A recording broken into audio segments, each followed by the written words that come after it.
Bonsoir, chers amis, chers frères et sœurs. J'espère que vous allez très bien. J'espère que vous avez passé un beau week-end, une belle fin de semaine. Et aujourd'hui, nous sommes en train de finir les heures de dimanche. Et je vais vous laisser cette vidéo parlant de Marc. Je vais partager le texte de Marc, chapitre 10, les versets 46 à 53. Parce que je veux être sûr là. Marc, chapitre 10, les versets 46 à 53.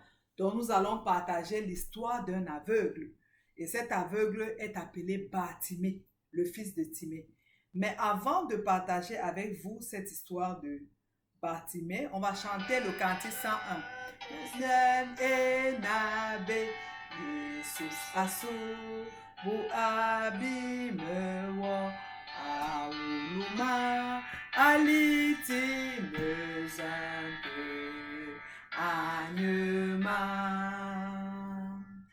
ananyuma etu anye an Yesusanga kolo etodi angazuve velememe vake anyuma ananyuma meluya abe iyonguya tem oteleyo angazuma meno meteleke anyuma ananyuma siya biombise ya lotaval anebiyeyo angazuva menemeteloke anyuma. Amen. Donc c'est le chant c'est un cantique chanté en langue boulou. Donc c'est une langue, c'est ma langue, la langue de mon pays, le Cameroun, dont je suis originaire. Donc cette langue sera parlée au ciel, chers frères et sœurs. Vous savez, Dieu nous a donné les langues, les diversités. Dieu a créé la diversité. Et ce soir, donc ce cantique signifie Jésus, même quand la route est obscure. Jésus, même jour et nuit, l'amour de Jésus. Donc, je partage ici Jésus même matin, midi et soir. Donc, l'amour de Dieu pour toi, même quand la route est obscure. Donc, je peux chanter même un verset en français. Même quand la route est obscure, Jésus s'approche et me rassure. Il me conduit par sa main sûre dans son amour. Donc, nous allons partager ensemble une histoire biblique concernant un homme appelé Bartimée. Donc, je vais vous expliquer au fur et à mesure ce texte de Marc, chapitre 10, les versets 46 à 53. Donc, je vais expliquer à chaque fois le verset que je vais lire. Ils arrivaient à Jéricho et lorsque Jésus sortit avec ses disciples, une assez grande foule. Le fils de Timée, Bartimée, mendiant aveugle, était assis au bord du chemin. Donc, voilà Jésus qui part dans son ministère évangélique. Il est en train de prêcher le royaume des cieux. Il va de ville en ville pour annoncer la bonne nouvelle du royaume des cieux. Parce que le royaume des cieux est proche. Le début du royaume des cieux a commencé donc avec ce ministère, la naissance de notre Seigneur et Sauveur Jésus-Christ et avec son ministère. Donc Jésus est donc rendu ici dans la ville de Jéricho. D'accord? Il est rendu dans la ville de Jéricho et quand il va entrer dans cette ville, il était accompagné de ses disciples et d'une grande foule qui le suivait. Alors, il y avait au bord du chemin un homme qui était assis là, appelé Bartimée. Et on dit que c'était un mendiant et il était aveugle. Certainement, cet aveugle, ce monsieur Bartimée, il était le fils de Timée parce qu'on a dit qui il était de quelle maison, son père c'était Timée. Mais on ne sait pas si ce monsieur était né aveugle ou alors en cours de chemin de sa vie, il est devenu aveugle. On ne sait pas, on ne nous a pas donné vraiment de spécificité là-dessus. Mais on sait que effectivement, Bartimée était aveugle et mendiant. Vous savez, parfois, quand vous êtes dans une certaine condition, c'est-à-dire que certainement, c'est ce monsieur, comme il était aveugle, il fallait bien qu'il trouve quand même de quoi vivre. Et à cause de sa cécité, ok, il a trouvé bon d'aller faire la mendicité pour pouvoir manger quand même tous les jours. Certainement, ce monsieur, on venait le déposer là le matin parce qu'il était aveugle, il ne voyait pas. C'est sûr que les gens, il avait une bonne place où il venait s'asseoir et à chaque matin, on le mettait là et il venait s'asseoir pour attendre que les gens passent au long de la route et pour commander aux gens un peu d'argent et certainement les gens lui donnaient de l'argent. Alors, que dit le verset 47? Il a entendu que c'était Jésus de Nazareth et il se mit à crier, Fils de David, Jésus, aie pitié de moi. Vous voyez? Donc, dès qu'il va savoir que c'est Jésus de Nazareth, le Fils de Dieu, qui est en train de passer, il va crier, il va dire, Jésus, Fils de David, aie pitié de moi. Donc, cher ami, ce message que ce personnage a dit, Jésus, Fils de David, aie pitié de moi. Toi-même, tu peux répéter ça pour ta propre vie. Jésus, Fils de David, aie pitié de moi. Tu peux te réveiller le matin avec cette parole. Jésus, Fils de David, aie pitié de moi. Même le soir, à midi, Jésus, Fils de David, aie pitié de moi. Parce que la condition humaine, elle est déplorable. La condition humaine est misérable. La condition humaine est pleine de péchés. Parce que lorsque nous regardons ce monsieur, nous voyons qu'il est aveugle. Vous savez, le fait d'être aveugle, c'est que vraiment, sur le plan même physique, c'est comme si vous ne pouvez rien faire parce que vous ne voyez rien. Vous êtes absolument dans le noir. Qu'est-ce que vous pouvez bien entreprendre alors que vous êtes dans le noir? Mais ce monsieur, bien que étant dans cette situation, il a quand même entrepris quelque chose. Cette situation d'aveuglement, c'est la même situation spirituelle dans laquelle tu te trouves, cher ami, dans laquelle moi-même je me trouve. Nous sommes des aveugles spirituels. Nous avons besoin de crier à Jésus. Jésus, Fils de David, aie pitié de moi parce que je suis aveugle, je suis mendiante, je suis misérable et je suis nul. C'est ça ma condition. C'est ça la condition du péché. C'est ça la condition humaine, chers frères et sœurs. Jésus, Fils de David, aie pitié de moi parce que moi aussi, je suis cette mendiante. Moi aussi, je suis cet aveugle. Toi aussi, tu es ce mendiant, cet aveugle, cher ami, chers frères et sœurs. Tu as besoin que Jésus, le Fils de David, le Fils de Dieu, ait pitié de toi. Moi-même, j'ai besoin de la pitié de Dieu. Je dois crier chaque matin, Jésus, Fils de David, aie pitié de moi. Toi aussi, tu dois faire pareil. Tu dois te lever le matin, tu dis, Jésus, Fils de David, aie pitié de moi. Alors, qu'est-ce qui va se passer? Il va se passer que, Fils de David, Jésus, aie pitié de moi. Plusieurs le reprenaient pour le faire taire, mais il criait beaucoup plus fort. Parce qu'effectivement, quand il criait comme ça, il y avait la foule qui ne voulait pas qu'il parle fort. Donc, c'est quoi cette foule sur le plan spirituel? La foule, ce sont les difficultés de la vie. La foule, ce sont les gens même qui sont là, qui vous empêchent de servir votre Dieu. La foule, c'est le travail, l'argent, comment dire ça, la recherche d'une meilleure vie. Parce que vous êtes déjà aveugle. Vous êtes mendiant. La foule aussi, c'est quelque chose qui est un problème dans ta vie, cher ami, qui t'empêche de reconnaître le passage du Fils de Dieu. Parce que cet aveugle entendait quand même. Il entendait, il pouvait parler, il avait une bouche pour parler. C'est pourquoi il a ouvert sa bouche. C'est la même chose que tu dois le faire aujourd'hui. Tu dois ouvrir ta bouche et dire, Jésus, Fils de David, aie pitié de moi. D'accord. J'espère que tu comprends, chers frères et sœurs. Il avait au moins une bouche. C'est vrai, il ne voyait pas des yeux, mais il avait sa bouche pour parler. Il a parlé. Il avait ses oreilles pour entendre parce qu'il a su que c'était Jésus qui passait par là. Et il avait entendu tout ce que Jésus avait fait avant. Il avait entendu des miracles. Parce que imaginez-vous un mendiant qui est dans la rue. Donc, il est informé de tout ce qui se passe autour de lui parce que même s'il ne voit pas, c'est un aveugle, mais il entend, il parle. Et il a entendu la parler. Mais la foule était là pour lui dire de se taire, de le faire taire. mais il a parlé plus fort, il a crié plus fort. Jésus, fils de David, aie pitié de moi. Ok? Donc, cher ami, tu dois aussi faire pareil. Donc, le fait de crier à Jésus, c'est quoi? C'est dans la prière.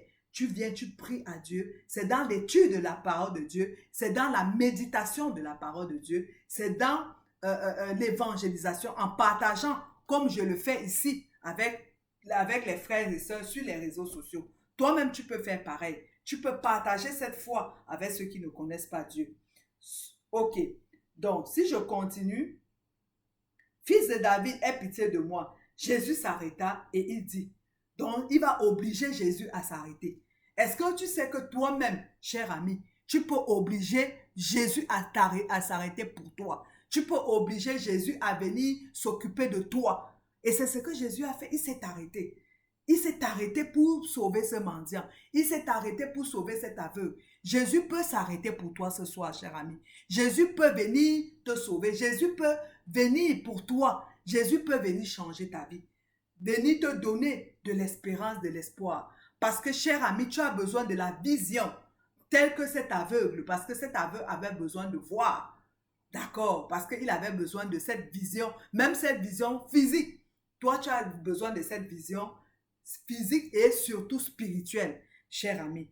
Et tu peux obliger Jésus à s'arrêter. Tu peux obliger Jésus à faire marquer un temps d'arrêt pour s'occuper de toi. Marquer un temps d'arrêt pour regarder ta vie. Marquer un temps d'arrêt pour pardonner tes péchés. Parce que tu dois faire des prières de repentance. Et Jésus va s'arrêter et il va t'écouter tel qu'il a fait ici. Il était en train de passer avec une grande foule.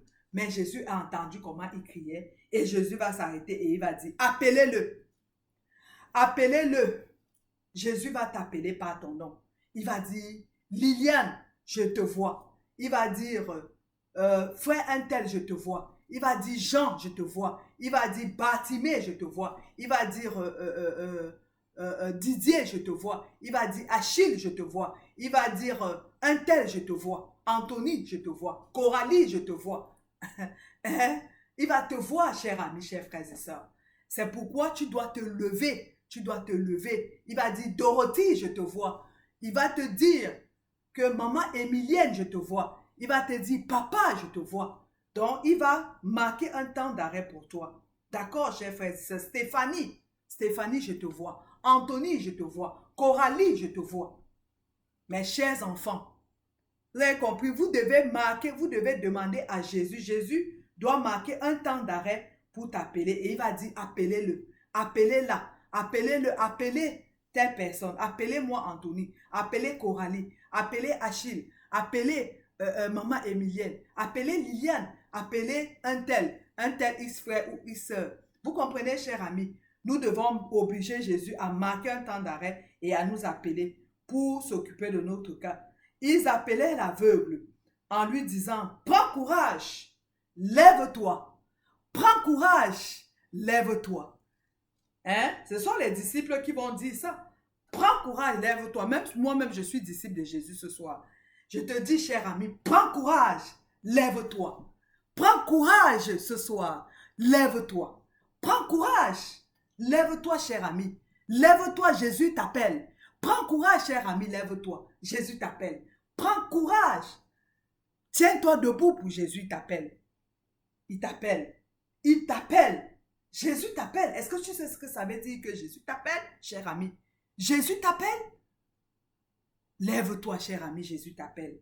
Jésus t'appelle ce soir. L'aveugle jeta son manteau et se levant d'un bond. L'aveugle jeta son manteau et se leva d'un bond.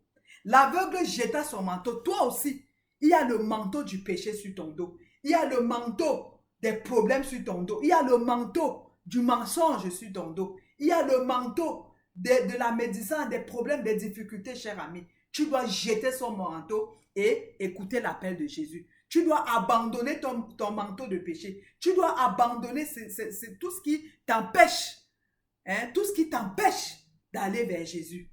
Et tu dois te lever d'un bond. Tu dois te lever d'un bond, cher ami, et avancer vers Jésus. Tu dois faire le bond de la foi. Tu dois te lever ce soir. Tu dois avancer vers Jésus. Tu dois écouter cet appel que Jésus te lance ce soir. Chers amis, chers frères et sœurs, tu dois écouter l'appel. Ils appelaient l'aveugle en lui disant, et il s'est levé.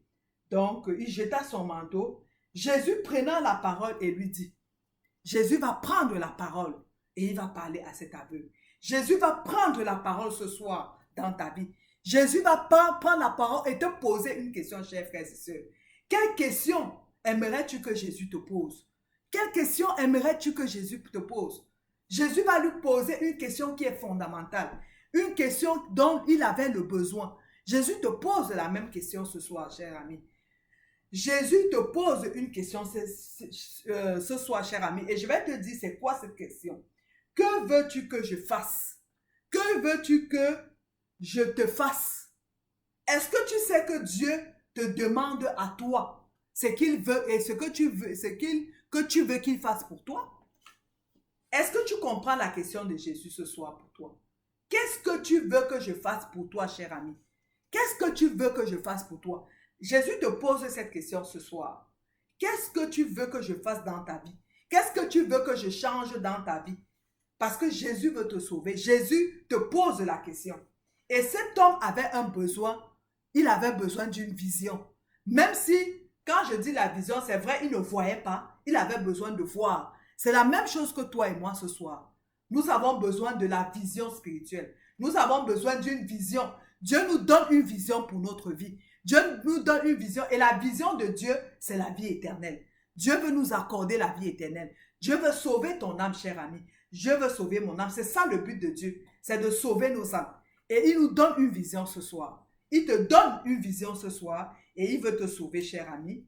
Il veut te sauver, cher ami. Donc, et Jésus lui dit, donc, que veux-tu que je te fasse?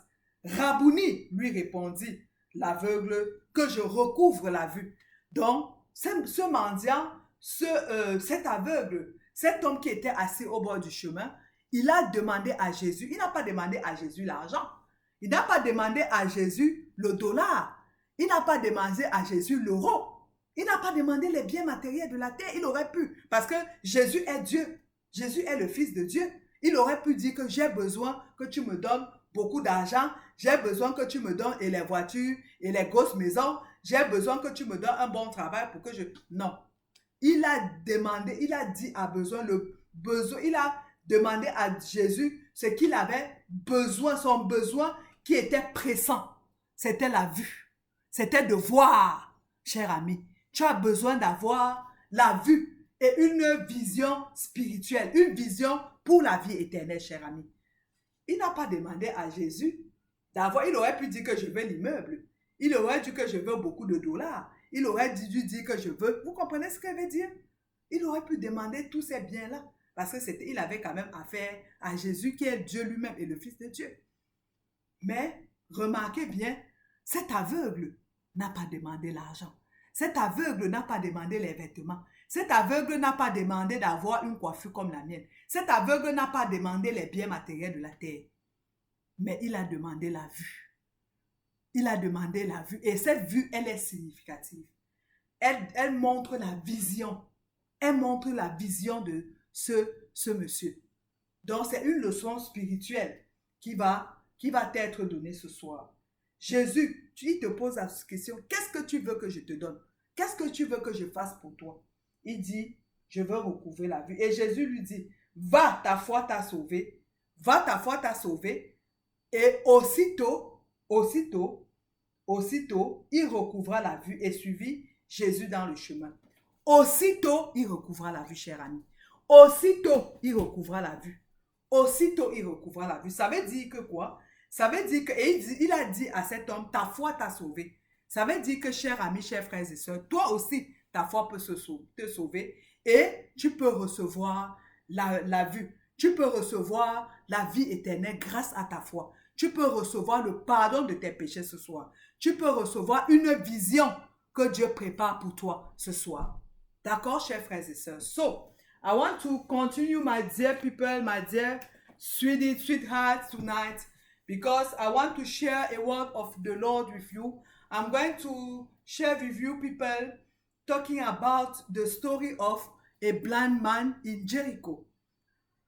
What happened that day in Jericho? What happened with the blind man? Jesus and the blind man in Jericho that day. We are in Mark chapter 10 from verse 40. Let me find it. Mark chapter 10 from verse 46 to verse 53. So now they came to Jericho. As he went out of Jericho with his disciples, because it was Jesus, he were with his disciples in Jericho, and a great multitude. He was with his disciples. Jesus was in Jericho with his disciples and a good multitude. Blind Bartimaeus, yes, Bartimaeus and the son of Timaeus sat by the road begin. Donc, the son of Timaeus was sat there by the road. And when he heard that it was Jesus of Nazareth, he was sat there because he was blind. And he was he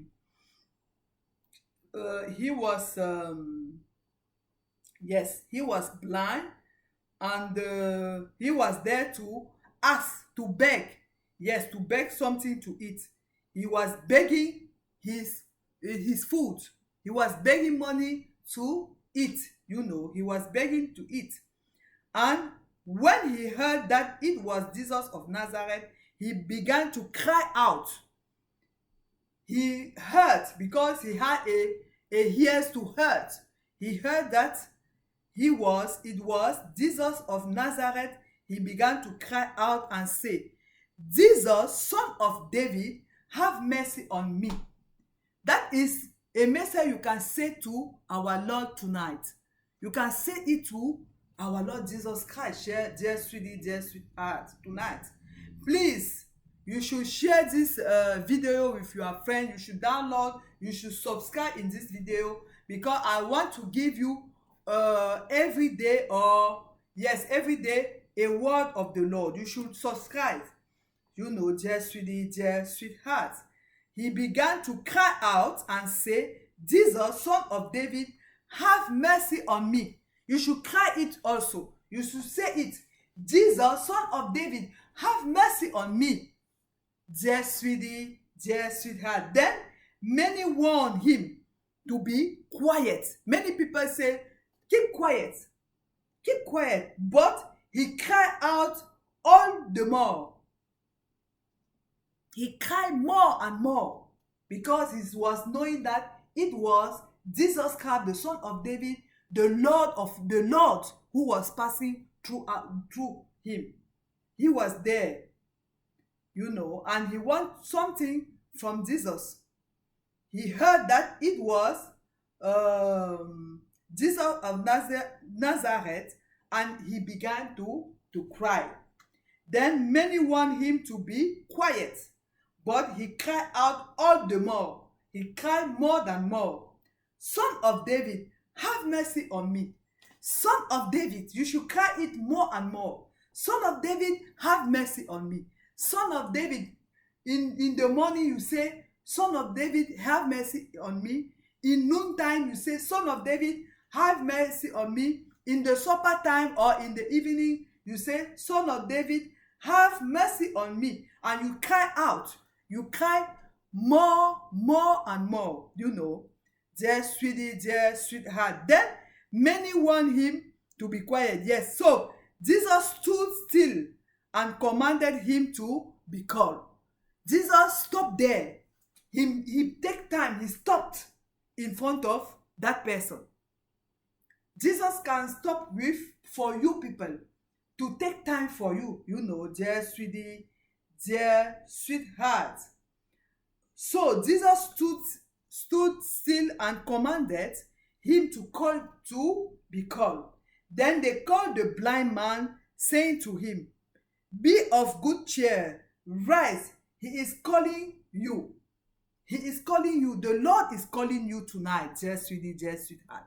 The Lord is calling you tonight. The Lord take time to stop in front of you tonight to call you by your name. Are you Coralie? Are you Anthony? Are you Achille? Are you Lillian? Who are you? The Lord is calling you tonight. Dear sweetie, dear sweetheart, you should answer to the Lord. You should answer to the Lord. So, and throwing aside his garment, he rose and came to Jesus. You should rose. You should rose, share brother and sister. You should rose. You should rose. You should rose. You should rise, or you should rose and came to Jesus. So Jesus answered and said to him, Jesus answered and said to him, what do you want me to do for you?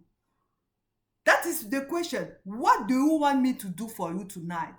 Dear sweetie, dear sweetheart. What do you want me to do for you, dear brothers and sisters, tonight? That is the question of Jesus. He want to ask you this question. You should answer. You should open your mouth and say, Jesus, son of David, have mercy on me. And Jesus stopped there and tell you to come, and you come to him, and you should come to him tonight. And Jesus will ask you a question. What do you want me to do for you, dear sweetie, dear sweetheart? The blind man said to him, Rabboni, that I may receive my sight. He want to receive his sight, dear sweetie, dear sweetheart. He want to receive his sight because he was a blind man. He don't ask Jesus money. He don't ask Jesus euro. He don't ask Jesus houses. He don't ask Jesus to have I don't know what. He don't ask Jesus to have a wife. He don't ask Jesus to have children. He don't ask Jesus to have money. He don't ask Jesus to have the things of the earth, houses, and so on and so forth. He want to have his sight, that I may receive my sight. He want to have his sight. Just sweetie, just sweetheart. Then Jesus said to him, go your way, your faith has made you well. You should ask about your sight tonight, just sweetie, just sweetheart. The Lord want to give you something tonight. The Lord want to change your life tonight. The Lord want to give you a sight tonight, a vision tonight, dear sweetie, dear sweetheart. The Lord want to give you something tonight, and you should open your mouth and ask to the Lord, and the Lord will say, what do you want me to do for you tonight? What do you want me to do for you tonight? The blind man said to him, Rabboni, that I may receive my sight. Then Jesus said to him, go your way, your faith has made you well. You should have faith, dear sweetie, dear sweetheart. You should have faith. And immediately he received his sight. Immediately he received his sight. You can receive your sight tonight. If you ask Jesus to receive your sight, he will give you the sight. That was my message for you people. Then Jesus said to him, go on your way, your faith has made you well. And immediately he received his sight and followed Jesus on the road. He received his sight and he followed Jesus. Dear sweetie, dear sweetheart, you should follow Jesus also tonight. You should ask Jesus, what do you want? Jesus asked you a question. What do you want me to do for you? You should say, Jesus, son of David, have mercy on me. I want to have to receive my sight, but because I am a blind, I am a beggar, I am a blind. I beg outside for my food, and I want to have my sight like that blind. So thank you, dear sweetie, dear brothers and sisters, dear sweethearts. Thank you tonight to being here, and please continue to share massively the life. May the Lord bless you all, and I will be back here tomorrow to give you another lesson for you to meditate. And we were reading in Mark chapter 10 from verse 46 to verse 51. So, merci infiniment, chers frères et sœurs. Abonnez-vous sur cette chaîne, partagez massivement cette vidéo, s'il vous plaît. Abonnez-vous massivement. Je vais partager cette vidéo aussi sur Facebook. Allez sur ma page Facebook, Études bibliques, qui est un blog personnel. Vous vous abonnez. Vous pouvez aussi me demander l'amitié dans mon compte Liliane Chana, parce que cette chaîne, c'est Liliane Chana aussi, c'est cette chaîne sur YouTube. Vous pouvez aller demander l'amitié dans mon compte Liliane Chana sur Facebook. Aussi, vous devez vous abonner massivement à cette chaîne YouTube, afin que nous puissions à tous les jours continuer de partager le message du Seigneur. Merci infiniment, chers frères et sœurs. Soyez bénis et à demain si Dieu voulant, et à très bientôt.